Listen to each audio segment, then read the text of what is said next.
Hello दोस्तों, मैं अदिति की वाणी यूट्यूब चैनल से। दोस्तों, आज की कहानी मुझे सूरत गुजरात से सागर मेहता जी ने भेजी है। ये कहानी एक भूतिए बंगले की है। दोस्तों, अगर आपको मेरी कहानियाँ पसंद आती हैं तो प्लीज़ मेरे चैनल को सब्सक्राइब करें और मेरी कहानियों को लाइक और शेयर करें। और अगर आप भी मुझे अपनी कुछ कहानियाँ भेजना चाहते हैं तो मेरे इंस्टाग्राम आईडी अदिति की वाणी में मुझे भेज सकते हैं। तो चलिए शुरू करते हैं आज की कहानी। आशीर्वाद बंगलो शहर से थोड़ी ही दूरी पे स्थित एक बंगलो, जिसके गेट के बाहर खड़े तानिया और राजीव किसी का इंतजार कर रहे हैं। कहाँ रह गया ये ब्रोकर? 10 बजे का खुद बोला था और अभी तक नहीं आया। 10:30 होने को आए। राजीव ने घड़ी देखते हुए कहा। राजीव एक मल्टीनेशनल कंपनी में मैनेजर की पोजीशन पर है और तान्या एक हाउसवाइफ। उनकी शादी को 2 साल हो चुके हैं। शहर का अपना घर बेचकर वे शहर से थोड़ी दूर अपने लिए एक नया घर देखने आए हैं। राजीव ब्रोकर को कॉल कर ही रहा होता है कि सामने से बाइक आती दिख जाती है। अरे मनोज भाई, कितनी देर कर दी आने में? राजीव ने कहा। अरे थोड़ा घर के कामों में उलझ गया था, आइए अंदर चलते हैं, मनोज ने हेलमेट बाइक के ऊपर रखते हुए कहा। मनोज ने चाबी से गेट का ताला खोला और तीनों भीतर चले गए। एक बड़ा सा चौगान, जिसकी एक ओर बढ़ी हुई घास तो दूसरी ओर पीपल का बड़ा पेड़, जिसकी डालियां घर की छत को छू रही थी। वो 2 साल से यहाँ कोई आया नहीं है ना, इसीलिए घास इतनी बढ़ गई है।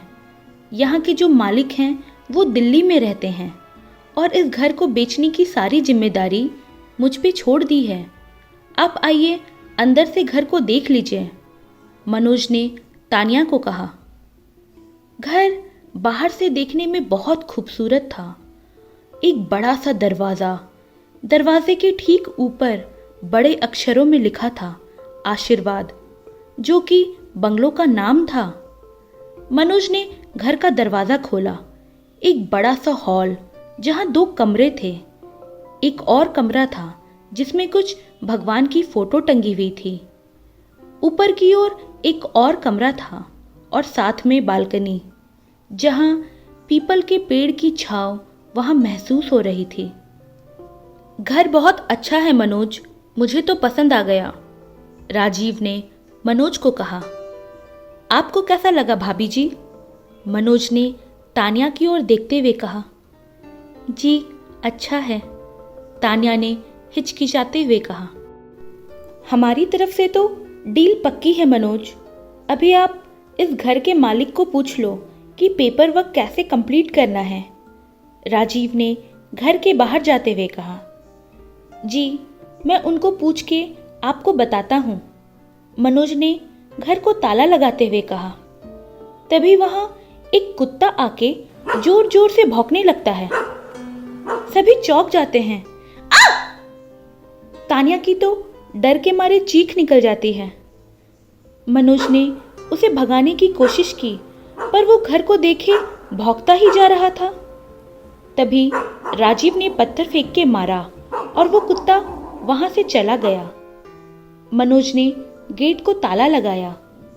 ठीक है राजीव, मैं तुम्हें पूछ के बताता हूँ कि क्या करना है आगे, मनोज ने बाइक स्टार्ट करते हुए कहा। ठीक है, राजीव कहकर राजीव और तान्या अपनी कार में बैठ गए।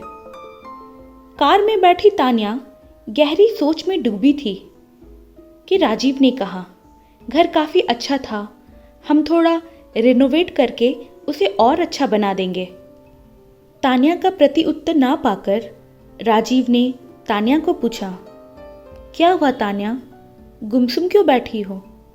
हमारा नया घर अच्छा नहीं लगा तुम्हें? ऐसा नहीं है राजीव, पर मुझे पता नहीं क्यों अजीब सा महसूस हो रहा है। पता नहीं, पर किसी बात का डर लग रहा था। और वो कुत्ता घर को देखे कैसे भौंके जा रहा था, देखा ना तुमने?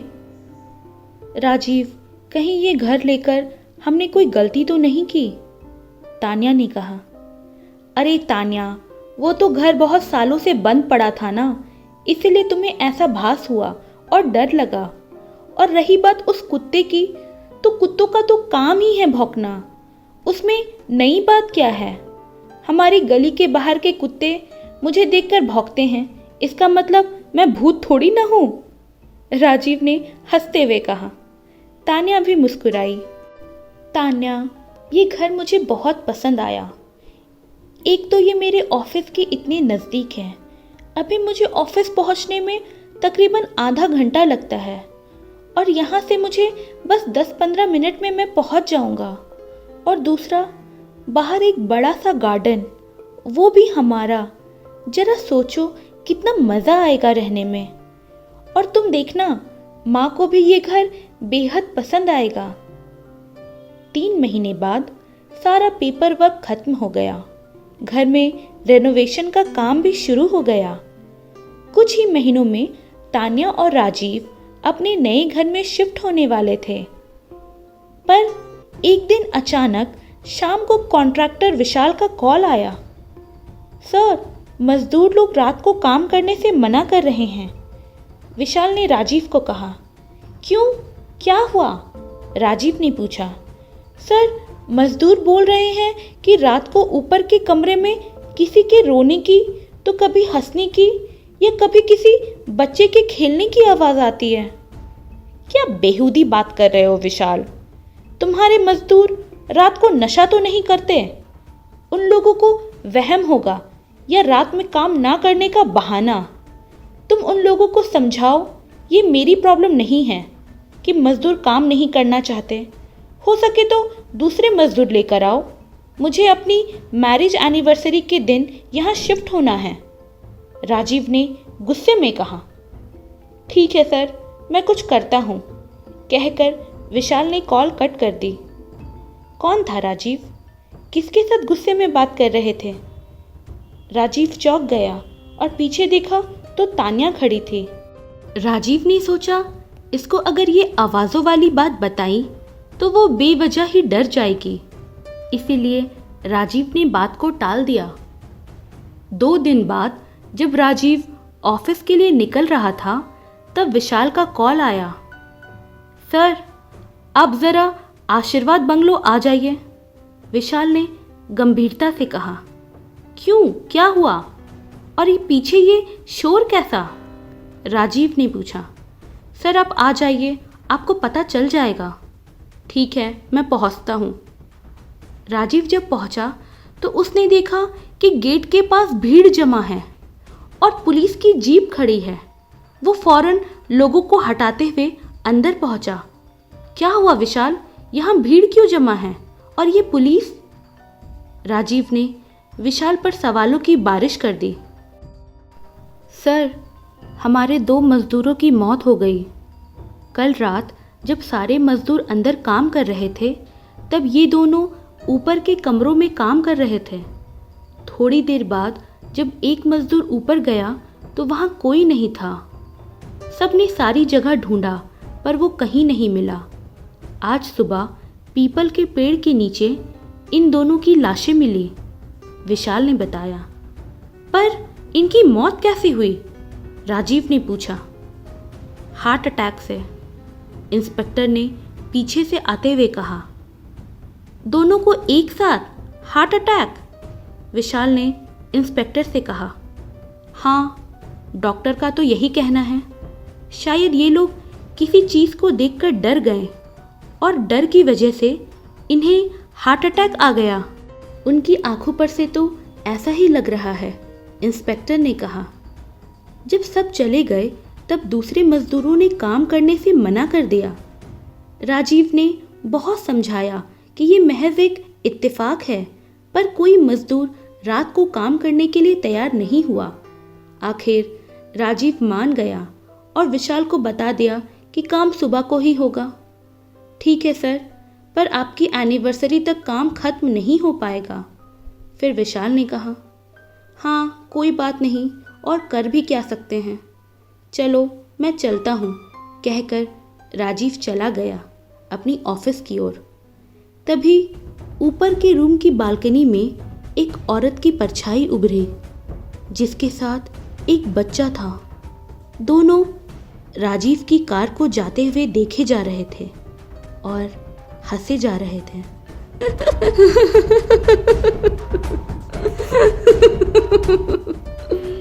राजीव, तान्या और राजीव की माँ सुभद्रा जी तीनों को आशीर्वाद बंगलो में आए हुए 10-12 दिन हो चुके थे।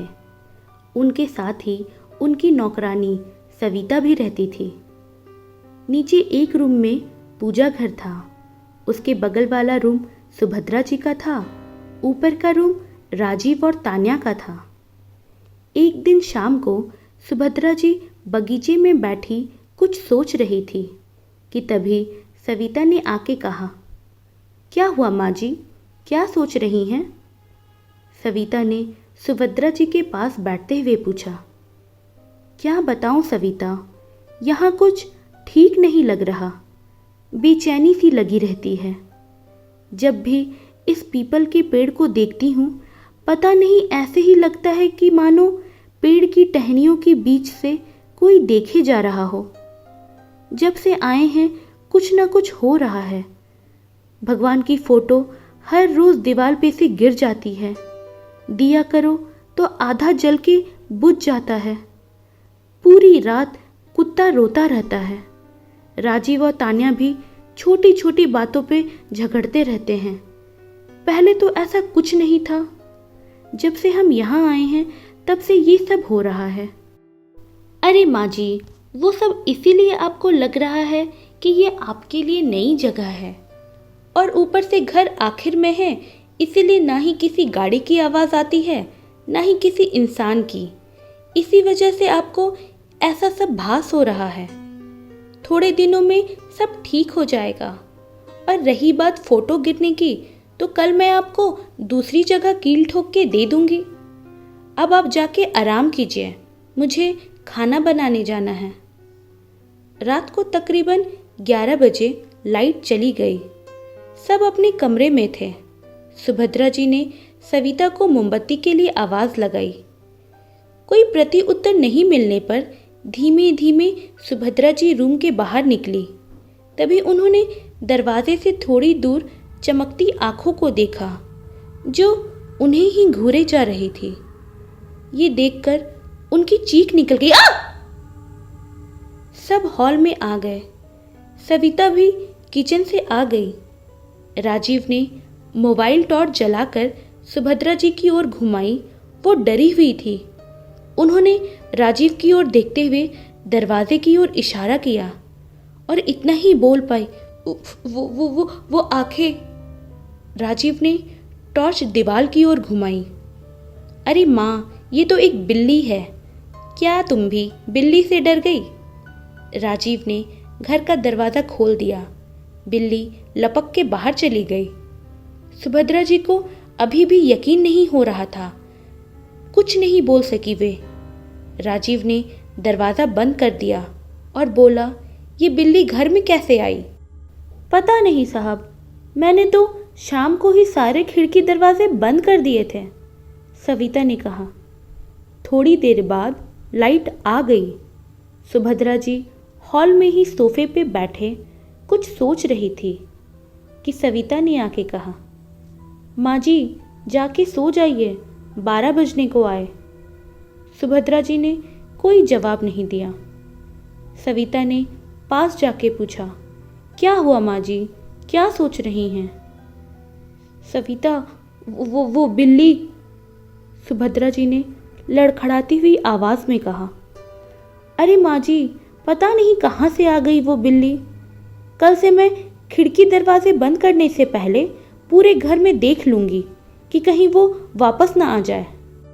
सविता ने सुभद्रा जी की बात को काटते हुए कहा, अरे सविता, ऐसा नहीं कह रही। मैं जब बाहर आई तो मैंने देखा दरवाजे के पास एक औरत का साया है, जिसके बाल हवा में लहरा रहे थे और उसकी चमकती आंखें मुझे ही देखे जा रही थी। जब राजीव ने मुझ पे टॉर्च मारी तो मैंने एक पल के लिए राजीव को देखा और उस औरत की ओर इशारा किया। फिर जैसे ही दरवाजा के पास मैंने देखा तो वहां औरत की जगह बिल्ली थी। डर के मारे मैं कुछ बोल ही नहीं पाई। सुभद्रा जी ने कहा, अरे माँ जी, हॉल में अंधेरा था और शायद अंधेरे की वजह से आप बिल्ली को औरत समझ बैठी। सविता ने समझाते हुए कहा, तुम्हें क्या मैं पागल लगती हूँ? बिल्ली नीचे जमीन पे थी और मैंने जिसकी आंखें देखी वो बिल्कुल मेरे सामने थी। सुभद्रा जी ने गुस्से से कहा, माँ जी आप शांत हो जाइए और चलकर सो जाइए, बाकी की बातें हम कल करेंगे, रात के 12 बज गए हैं। सविता ने सुभद्रा जी की बात को टालते हुए कहा और सुभद्रा जी को उनके रूम में भेज दिया और खुद किचन में जाकर सो गई। रात के करीब 3 बजे पानी की आवाज़ सुनकर सविता की आँख खुल गई। उसने जाकर सिंक का नल बंद किया। जैसे ही वो जाने लगी कि तभी उसके ऊपर कुछ गिरा। उसने लाइट चालू किया तो देखा उसके ऊपर खून गिरा था। वो डर सी गई। उसने ऊपर देखा, वहां कुछ नहीं था। उसी वक्त लाइट चली गई। फिर से उसके ऊपर खून गिरा। उसने अब की बार ऊपर देखा तो पंखे पर एक औरत बैठी थी। उसके लहराते हुए बाल और चमकती आंखें थे। उसके मुंह से खून टपक रहा था। सविता कुछ कर पाती कि तब तक वो औरत पंखे पे से सविता के ऊपर कूद पड़ी। सुबह के तकरीबन 5 बजे सबकी आंख बदबू की वजह से खुल जाती है। सुभद्रा जी अपने रूम से निकलकर बाहर आती हैं। सविता, ओ सविता, ये बदबू कैसी? सुभद्रा जी ने सविता को आवाज लगाई। उतने में तान्या और राजीव भी नीचे आ गए। क्या हुआ माँ जी, ये बदबू किस चीज की है? तान्या ने अपनी आंखें मसलते हुए कहा। पता नहीं बेटा, मेरी नींद भी इसी बदबू की वजह से खुल गई। सविता को बुला रही हूँ पर कोई जवाब ही नहीं दे रही। चलो किचन में जाके देखते हैं। किचन का नजारा देखकर तान्या और सुभद्रा जी चीख पड़े आ, आ, आ! और बाहर चले गए। राजीव वही मूर्ति की तरह खड़ा देखता रहा। चारों ओर खून बिखरा पड़ा था और खून के बीच में पड़ी थी बिल्ली। ये वही बिल्ली थी जो रात को देखी थी। किसी ने बिल्ली को बीच में से नोच खाया था जिसपे मक्खियां उड़ रही थी। राजीव बाहर चला गया। पूरे घर में बदबू फैल चुकी थी। अब तक सविता का कोई अता पता नहीं था। सबने पूरे घर में उसे ढूंढा पर वो कहीं नहीं मिली। बदबू अब बढ़ती जा रही थी। आखिर में राजीव और तान्या ने मिलकर बिल्ली को एक थैली में बंद किया और खून को साफ कर दिया। सुभद्रा जी हॉल में सोफे पे बैठी थी। उनके दिमाग में सवालों का भवंडर चल रहा था। राजीव की आवाज से वो चौंक गई। तान्या, तुम एक काम करो, घर की सारी खिड़कियां खोल दो ताकि ये बदबू बाहर चली जाए और मैं रूम फ्रेशनर छिड़क देता हूँ। बाद में हम इस बिल्ली को हाईवे के पास किसी सुनसान जगह पर फेंक के आते हैं। राजीव ने हॉल में आते हुए कहा। तान्या ने सारी खिड़कियां खोल दी, फिर ऊपर अपने कमरे की ओर खिड़की खोलने को गई। खिड़की खोलते ही सामने का नजारा देख वो चिल्लाने लगी, राजीव, राजीव! चीख सुनकर राजीव और सुभद्रा जी ऊपर की ओर भागे। ऊपर पहुंचकर देखा तो तान्या बेहोश पड़ी थी। राजीव ने उसे उठाकर सोफे पे लिटाया। माँ, जल्दी पानी लेकर आइए, राजीव ने तान्या के हाथ को मसलते हुए कहा। पर सुभद्रा जी ने कोई प्रत्युत्तर नहीं दिया। राजीव ने देखा तो वो बाहर देख रही थी। राजीव ने बाहर देखा तो वो भी घबरा सा गया। पेड़ के ऊपर सविता की लाश लटक रही थी और हिल रही थी, मानो झूला झूल रही हो। राजीव नीचे दौड़ा। सुभद्रा जी तान्या को होश में लाने की कोशिश कर रही थी। राजीव पीपल के पेड़ के पास पहुंच गया। उसने देखा सविता की लाश उससे 10 फीट ऊपर थी। उसके मुंह और हाथ पे से खून टपक रहा था। इतनी ऊपर ये कैसे हो सकता है? राजीव सोच ही रहा था कि तभी पड़ोस वाले आ गए। सब देखकर चौंक गए। राजीव तुरंत हॉल में गया और पुलिस को कॉल कर दिया। तान्या को भी होश आ गया था। वो नीचे आकर राजीव से लिपट कर रोने लगी। आधे घंटे बाद पुलिस पहुंची। भीड़ को एक तरफ करके इंस्पेक्टर मनोज राजीव के पास आए। कहाँ है लाश? मनोज ने पूछा। यहाँ पर सर। और राजीव मनोज को पीपल के पेड़ के पास ले गया। लाश को देखकर मनोज भी घबरा गया। बड़ी मशक्कत के बाद लाश को नीचे उतारा गया। मनोज ने लाश की बारीकी से जांच की। हाथ और मुंह पे खून लगा हुआ था। समझ नहीं आ रहा लाश को ऊपर तक कैसे ले जाया गया, मनोज ने कांस्टेबल को कहा। थोड़ी देर बाद वहां फॉरेंसिक टीम आ पहुंची। लाश का निरीक्षण करने लगे। मनोज पूछताछ करने के लिए राजीव के पास पहुंचा। तो राजीव जी, शुरू से बताइए क्या क्या हुआ, मनोज ने कहा। राजीव ने उन्हें सारी बातें बता दी। क्या मरी हुई बिल्ली आपके घर में थी और वो भी खून से लथपथ? मनोज ने आश्चर्यचकित होते हुए पूछा। राजीव कुछ बोलता कि फॉरेंसिक डॉक्टर आहूजा वहां आ पहुंचे। साथ में एक बूढ़ी औरत जो राजीव के घर के बगल में रहती थी। सर, ये सब किसी आत्मा का काम है। इस घर में आत्मा का साया है। उसी ने ये सब किया है। इससे आप कुछ नहीं कर सकते, बूढ़ी औरत ने कहा। हाँ राजीव, जब से हम यहाँ आए हैं कुछ न कुछ अशुभ हो ही रहा है। जरूर इस घर में किसी का बुरा साया है, सुभद्रा जी ने कहा। मनोज कुछ बोलता उससे पहले डॉक्टर आहूजा बीच में बोल पड़े। कोई आत्मा का चक्कर नहीं है, इसको ऐसा दिखाने की बस कोशिश की गई है। मनोज, इस लड़की को बुरी तरह मारा गया है। उसके पैर और हाथ की हड्डियां तोड़ दी गई हैं और गले की हड्डियों का तो नामो निशान नहीं है। मानो वहां कुछ था ही नहीं। ऐसा मैंने कभी नहीं देखा। और उसके हाथों में और मुंह के अंदर मुझे किसी जानवर के बाल मिले हैं। वो बाल बिल्ली के हैं, मनोज ने बात काटते हुए कहा। सब चौंक गए। क्या? तुम्हें कैसे पता? डॉक्टर ने पूछा। मनोज ने उन्हें सारी बातें बताई। मतलब मनोज, मरने से पहले इस लड़की ने एक बिल्ली को मार कर खाया है, डॉक्टर ने कहा। क्या? कोई बिल्ली को कैसे खा सकता है, वो भी इस तरह से बीच में से फाड़ के? राजीव ने पूछा। ये केस बहुत पेचीदा है। लगता है इस लड़की को किसी ने पहले सम्मोहित किया, सम्मोहित करके उसे ये काम करवाया और बड़ी चालाकी से उस लड़की को मार दिया ताकि सबको ये लगे कि ये कोई आत्मा का चक्कर है, डॉक्टर ने कहा। इतना सब कुछ हो रहा था और आप सब चैन से सो रहे थे। कहीं ये खून आप सब ने मिलकर तो नहीं किया, मनोज ने राजीव को घूरते हुए पूछा। अब तक चुप बैठी तान्या अब बोल उठी। सर, आपको क्या हम खूनी लगते हैं? हम सब शरीफ लोग हैं। वो तो हम पता लगा ही लेंगे कि आप लोग कितने शरीफ हैं, मनोज ने व्यंग करते हुए कहा। लाश का पंचनामा करके ले गए। शाम हो चुकी थी। पूरे घर में कब्रिस्तान सी शांति थी।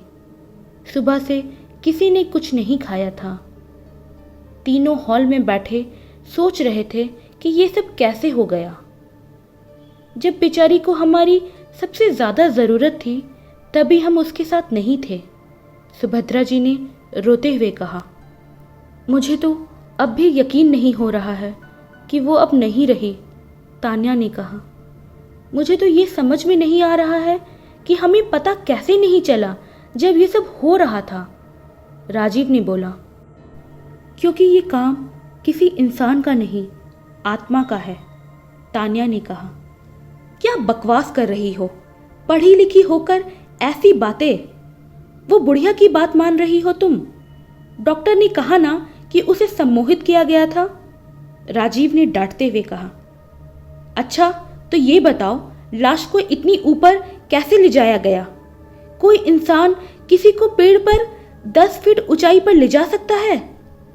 तान्या ने गुस्से से कहा। वो तो पुलिस पता लगा ही लेगी, राजीव ने बोला। इधर इंस्पेक्टर मनोज अपने कैबिन में बैठे सोच रहे थे कि तभी वहां सब इंस्पेक्टर विशाल आ पहुंचे।